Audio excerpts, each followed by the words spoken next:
오늘 본문은 오늘 말씀은 사실 매일 큐티 우리 오늘 큐티 본문이에요. 마가복음 6장 14절로 29절까지인데요.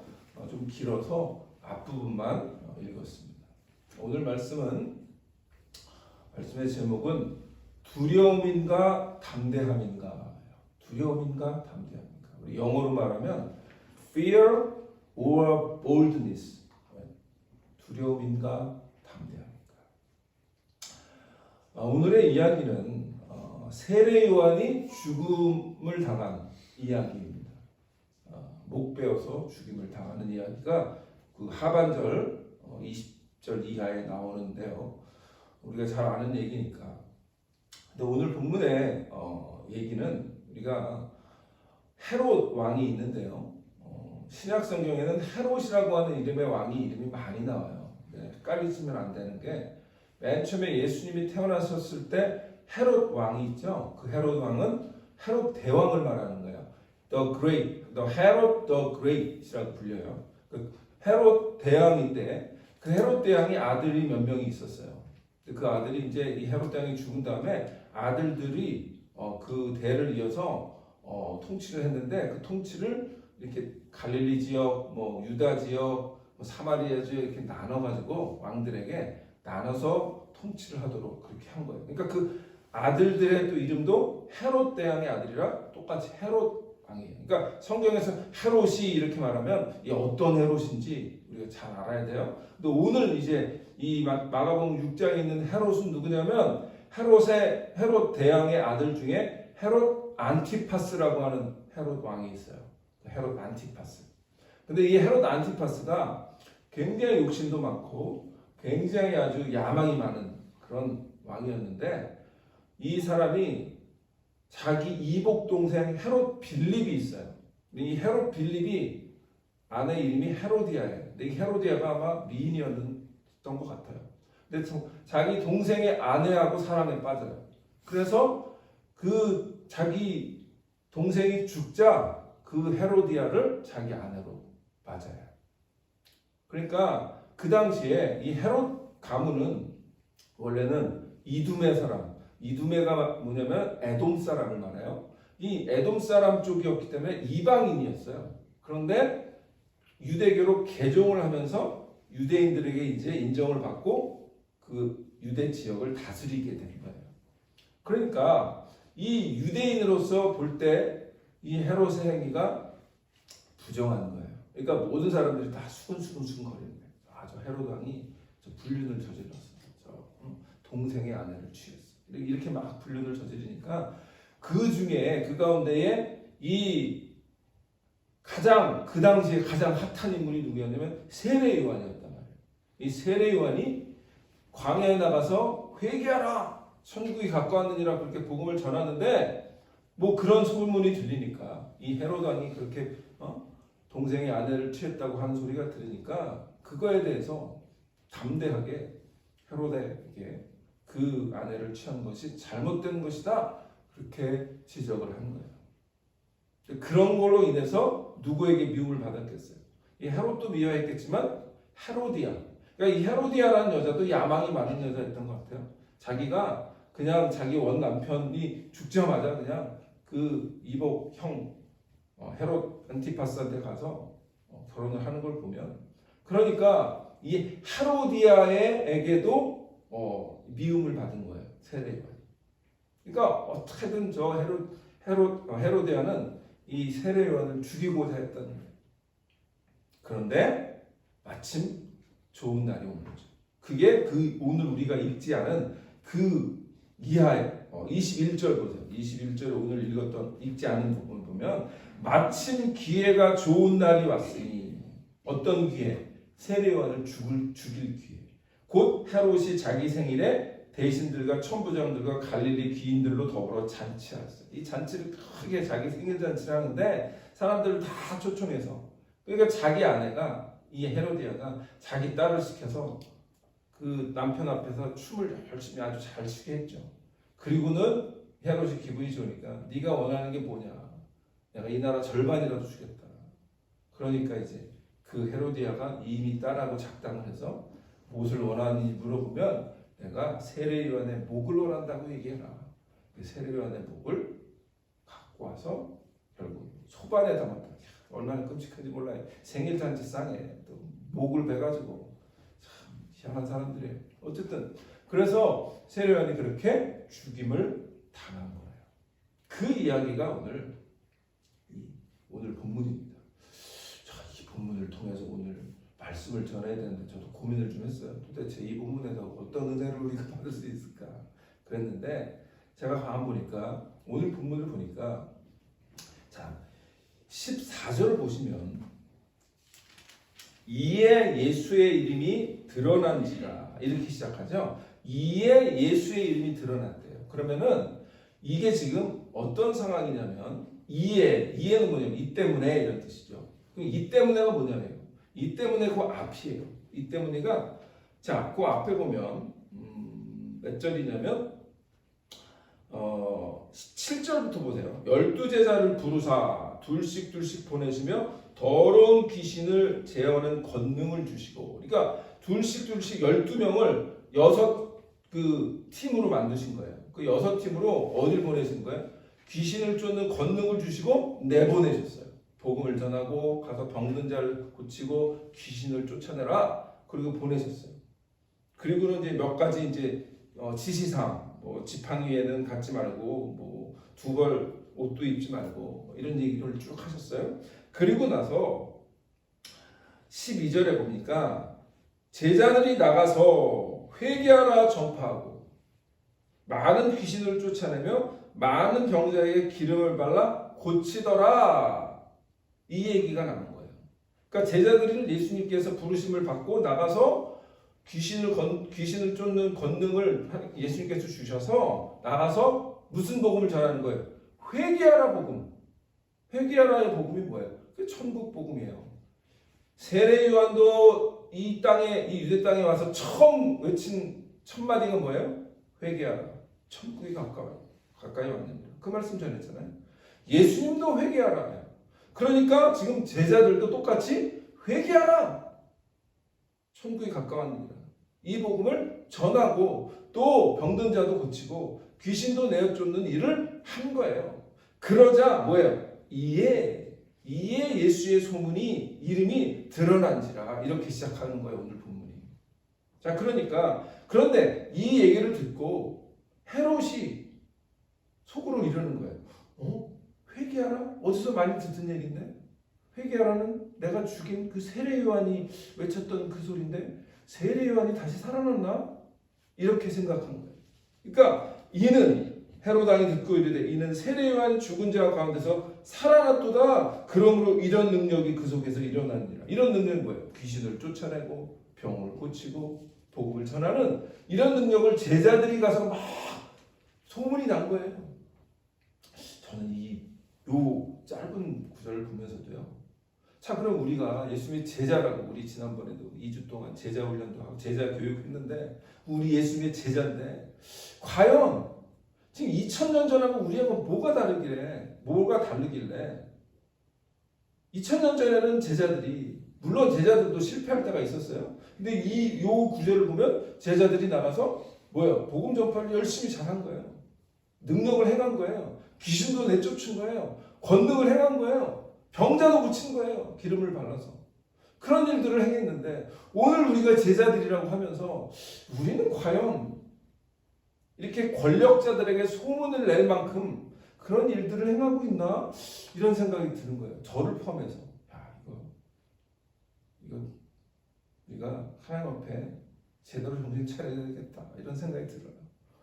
2000년 전에 뭐 그냥 어부들 뭐 이런 그냥 쉽게 말하면 사회에서 그냥 그렇고 그런 사람들 어떻게 보면 그냥 교육을 많이 받거나 권력이 있거나 이런 사람들도 아니에요. 그냥 일반 평범한 오디너리 피플들을 예수님이 불러가지고 권능을 주시고 그렇게 했는데 회개의 복음을 전하고 이러고 있는 거예요. 그러니까 그런 복음을 전하고 그런 소식이 헤롯에게까지 들렸다. 우리도 예수님의 제자라면 이렇게 담대하게 나가서 복음을 전할 수 있는 그런 능력을 허락하여 주옵소서. 기도하는 저와 여러분 되시기를 축원합니다. 어찌됐든 그런데 그런 소문이 들리자 헤롯이 지금 뭐가 된 거예요? 지금 멘붕이 온 거죠. 이게 세례요한이 다시 살아났나? 이런 얘기가 지금 되고 있는 거예요. 그래서 저는 이 본문에서 두 사람의 이름을 우리가 보게 돼요. 하나는 헤롯, 이 헤롯 안티파스. 또 하나는 뭐예요? 세례요한. 그래서 이 두 사람의 모습을 보면서 이 두 사람의 삶의 모습이 우리에게 주는 메시지가 있더라고요. 너무나 대조적인 거예요. 하나는 굉장한 그 당시의 권력자였고요. 또 하나는 그냥 광야에서 그냥 뭐 메뚜기야 석청 먹고 아무런 뭐 또 권력을 누리지 않는 그런 사람인데 이 두 사람의 모습에서 우리에게 주는 메시지가 너무 극명하게 두 개가 있는 거예요. 하나는 헤롯의 모습이고요. 하나는 세례 요한의 모습이에요. 헤롯의 모습은 어땠을까요? 헤롯은 두려움 가운데 사는 권력자의 모습이에요. 두려움 가운데 사는 권력자의 모습이에요. 그런데 세례 요한은 어떤 모습이에요? 담대함 가운데 사는 선지자의 모습이에요. 이 두 모습을 통해 우리는 그래서 오늘 말씀의 제목을 두려움인가 담대함인가 이 말씀으로 정했어요. 자, 그러고 보면 헤롯은 왜 두려워했나? 20절 오늘 본문에 보면 헤롯이 요한을 의롭고, 자, 헤롯도요 어느 정도 지적인 능력이 있으니까 세례 요한이 어느 정도인지를 아는 거예요. 그러니까 헤롯이 요한을 의롭고 거룩한 사람으로 알고, 이 사람 보니까 범상치가 않아. 세례 요한이 보니까 이 사람이 그냥 대충 그런 사람이 아니야. 아는 거예요. 그래서 두려워하여 보호까지 했대.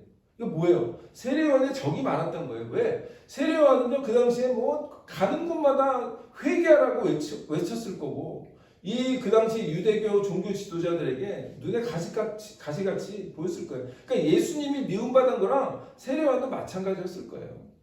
왜? 하나님 나라 복음을 아주 회개하라라고 하는 복음을 전하니까. 자, 그러니까 아마 세례 요한도 누군가가 계속 위협하고 이런 위치에 있었을지 모르니까 보호했다는 거예요. 근데 물론 더 중요한 건 뭐냐면 자기 와이프가 이 세례 요한을 죽이고자 하는 마음을 알았을 거예요. 근데 이 헤롯은 뭐예요? 그래도 이 사람을 죽이면 내가 뭐 큰일을 당할 것 같은 거예요. 불안한 거예요. 그러니까 계속 보호하고. 그러면서 더 웃긴 건 뭔지 아세요? 그의 말을 들을 때에 크게 번민을 하면서도 달갑게 들으리라. 이 헤롯의 모습에 이 우유부단한 모습을 우리가 보죠. 이 사람이 맞는 말을 해. 맞는 말을 우리가 하니까 번민이 되는 거예요. 나의 죄를 지적하는데 내가 이거 잘못한 건데 하나님 회개를 하긴 해야 되는데. 그런데 번민을 하면서도 뭐예요? 달갑게 들었다. 들었다는 거예요. 헤롯이 그런 사람이에요. 자, 그런데 지금 그래서 어쨌든 그러다가 헤롯의 생일날 죽인 거예요. 그러니까 이 스토리는 지금 과거를 회상하는 씬인 거예요. 과거를 회상하는 씬이니까 다시 현재로 돌아왔을 때는 헤롯이 지금 지금 그 예수님의 제자들의 소문을 들었을 때는 뭐예요? 이미 세례 요한이 죽은 다음인 거죠. 그래서 과거인데 세례 요한이 살아났단 말이야? 이러고 있는 거죠, 지금. 그러니까 뭐예요? 두려움에 휩싸인 거죠. 전형적인 두려움에 휩싸여 있는 모습을 우리가 보게 됩니다. 왜 그러면 두려웠을까? 왜 그 사람의 이 헤롯의 두려움의 원인은 뭘까? 욕심이 그의 삶을 이끌어가는 원동력이었기 때문에 그래요. 사람이 욕심이 삶의 드라이빙 포스가 되면 그 욕심 때문에 계속 뭔가를 이루어야 돼요. 계속 뭔가를 이루어야 돼요. 그러니까 그걸 계속 이루는데 그 이룬 것을 잃어버릴까봐 그 욕심이 원동력 있는 사람은 항상 두려워요. 헤롯은요, 오늘날로 말하면 세상의 돈과 권력을 다 가진 그런 상징이라고 할 수 있어요. 미국에 잘 나가는 대기업의 회장일 수도 있는 거예요. 뭐 아마존 CEO 뭐 이 정도 될 수도 있어요. 네. 그러니까 자기 또는 자기 분야에서 크게 성공한 사람일 수도 있어요. 그런데 여러분 그거 아세요? 삼성의 이건 무슨 이재용 회장이나 옛날 이건희 회장이나 이병철 회장 이런 사람들이 세상의 모든 것을 다 이룬 사람들처럼 우리가 보이고 저 사람들은 걱정도 없이 살겠다 그럴 것 같지만 그 속을 들여다보면 두려움 가운데 살아요. 왜? 가장 높은 곳에 올라갔다는 것은 이제 내려올 것만 남은 거예요. 이룬 것이 많다는 말은 잃을 것이 많다는 말과 같은 거예요. 그렇죠? 꼭대기에 올라갔으면 그 꼭대기에 있어야 되기 때문에 그걸 지키려고 아둥바둥 하는 거예요. 그러다가 뭔가 삐끗 잘못하면 내려가는 일밖에 없어요. 뭔가를 많이 이룬 것은 그거를 자기의 어떤 그 명성에 데미지를 먹지 않으려고 그걸 열심히 지키죠. 잃을 것이 많은 거예요. 이 모든 것을 잃고 싶지 않은 욕심 때문에 두려움이 오는 거예요. 그 중에 하나가 뭐죠? 이 헤로디아, 자기 아내도 아닌 남의 동생의 아내를 취했기 때문에 욕심이죠, 그게. 십계명에 이웃의 아내를 탐내지 말라 그랬는데 계명을 어겼죠. 그러니까 그 욕심이란 말이에요. 여러분 두려움은요 우리의 욕심으로부터 오는 거예요. 헤롯은 지금 그 욕심 때문에 두려워 떨고 있어요. 세례 요한의 최초 메시지도 회개하라였고요. 예수님의 첫 메시지도 회개하라였고요. 지금 제자들의 메시지도 회개하라였어요. 그러자 그 회개하라고 하는 너의 그 욕심을 회개하라라고 하는 그 메시지 때문에 헤롯이 두려움에 사로잡힌 거예요. 그리고 아마 그 괴로움과 죄책감 때문에 공황장애 정도 와가지고 아주 매일매일 사는 게 쉽지 않았을 거예요.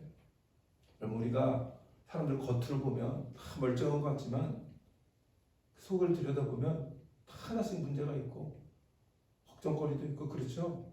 그런데 뭔가를 더 이룬 사람들은 그 두려움의 크기나 이 스트레스의 크기가 더 클 거라고요. 지금 헤롯이 그런 두려움 속에 있는 거예요. 그런데 그 반면에 세례 요한의 모습 한번 볼까요? 세례 요한은 어때요? 담대함 가운데 사는 선지자의 모습이에요. 세례 요한의 담대함은 18절에 나와요. 18절에 보니까 이는 요한이 헤롯에게 말하되 동생의 아내를 취한 것이 옳지 않다 하였습니다. 자, 여러분 그 당시에 가장 큰 권력을 지닌 헤롯에게 가서 담대하게 당신의 그 동생의 아내를 취한 건 옳지 못하다라고 얘기하는 그 담대함을 우리가 세례 요한을 통해서 보게 되는 거예요. 왜 그랬을까요? 자, 그러면 헤롯의 두려움은 어디서 왔어요? 욕심에서 왔어요. 그러면 세례 요한의 담대함은 어디서 왔을까요? 세례 요한의 담대함은 그가 가진 사명 때문에 온 거예요. 미션. 사명이 그의 삶을 이끌어가는 드라이빙 포스인 거예요. 원동력인 거예요. 세례 요한은 어떤 사람이에요? 어려서부터 엘리자베스 제사장 사게라의 아들로 아들이 없다가 늦게 엘리자베스가 아기를 갖게 되고 뭐예요? 천사로부터 가브리엘로부터 뭐예요? 이는 주님의 오실 길을 준비하는 자다. 그러니까 엘리자베스도 어렸을 때부터 어떻게 키웠어요? 나시린처럼 삼손처럼 독주를 마시지 않고 머리에 칼을 대지 않고 그렇게 키운 거 아니에요? 그러니까 이 세례 요한은 자기 아이덴티티를 어려서부터 갖고 있었던 거예요. 나는 사명자야. 나는 하나님께 사명을 받은 사람이에요. 그러니까 이 나이가 어느 정도 컸을 때 광야로 나가는 거예요. 내가 이 세상에서 가질 거 없다. 나는 사명자이기 때문에 나는 여기서 뭐 내가 권력을 취하고 욕심을 돈을 더 벌고 뭐 이런 건 나랑 관계가 없어. 그리고 광야로 나간 거 아니에요. 그리고 메뚜기가 석청 먹으면서 뭐 하는 거예요? 주님이 주신 사명 회개하라. 예수님이 이제 오실 텐데 앞에 길을 평탄케 하라. 이사야의 말씀처럼. 그 사명이 그를 이끌어가는 드라이빙 포스였기 때문에 두려움이 없죠. 담대한 거죠. 헤롯, 네가 네 세상 권력 나는 하나도 두렵지 않아. 너 잘못한 거 맞아. 그리고 그 일이 옳지 않다라고 담대하게 외칠 수 있었다는 거예요. 우리가 신앙생활 하면서 욕심을 갖고 사느냐, 사명을 갖고 사느냐, 그것이 우리의 삶의 모습을 좌우하는 거예요. 여러분, 우리가 그리스도인으로 살면서도 이 두 모습을 우리가 다 갖게 돼요. 하나님께서 우리에게 주신 그런 사명들 다 각자 있으실 거예요. 근데 그 사명을 자꾸 잃어버리면 욕심이 나를 이끌고 가요. 그러면 두려움에 사로잡혀요. 그러나 하나님께서 우리에게 주신 그 은혜 부르심에 대한 사명을 바라보면 그런 것들이 다 두렵지 않아요. 세상에 있는 그런 취해야 되는 것들, 욕심 이런 것들이 그렇게 중요하지 않아요. 예수님이 우리 한 절만 찾아보고 말씀 마칠게요. 예수님이 세례요한에 대해서 평가를 이렇게 했어요. 마태복음 11장 한번 찾아보세요. 마태복음 11장 11절. 마태복음 11장 11절에 보면 예수님이 세례요한에 대해서 이렇게 평가하세요.